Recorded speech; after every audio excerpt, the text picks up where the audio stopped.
Dito naman tayo mga kaibigan sa isang area.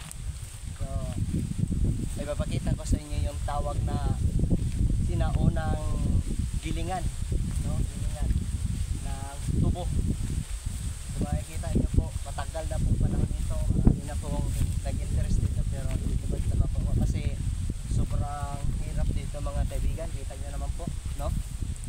Okay po.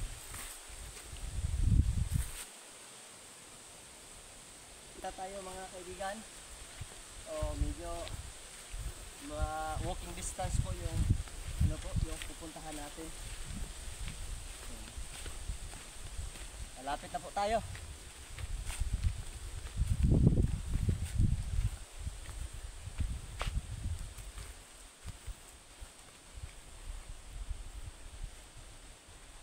Okay mga kaibigan, ito yung gilingan ng tubo.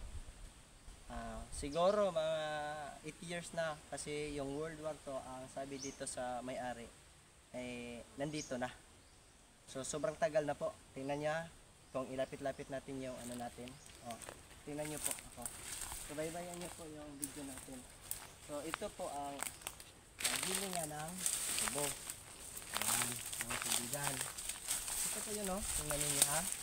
So andito yung kahoy. Yan. Ito ang kahoy, Ito. Sobrang tagal na po, Yan. Tingnan niyo po. Tagal na po mga kaibigan, no? So, ano po sa pagkakaintindi ninyo dito? Yan. So, paki-analyze po at paki-sorry po. Paki-saliksik po nito, mga kaibigan.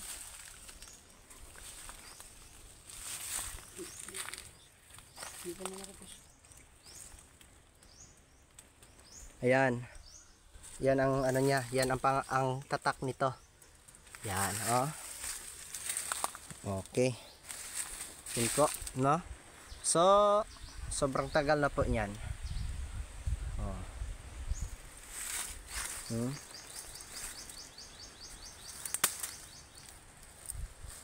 Okay, tingnan niyo ako, nandito ako. Yan. Ito, hawak ko para maniwala kayo. Tingnan niyo mukha ko. Baka sabihin niyo gawa-gawa, hindi na to legit ito. Sobrang tagal, makapal. Hindi to basta makuha kahit sino. Marami na nag-interest dito na kunin ito, pero hindi pa rin ito makukuha. So sobrang tagal, marami na pong sabi dito sa may-ari, marami nang nagbubuhay sa makinang ito. So salamat po mga kaibigan sa panunod nyo. Paki-subscribe po sa channel natin.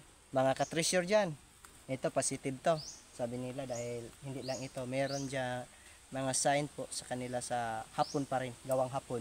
Thank you po.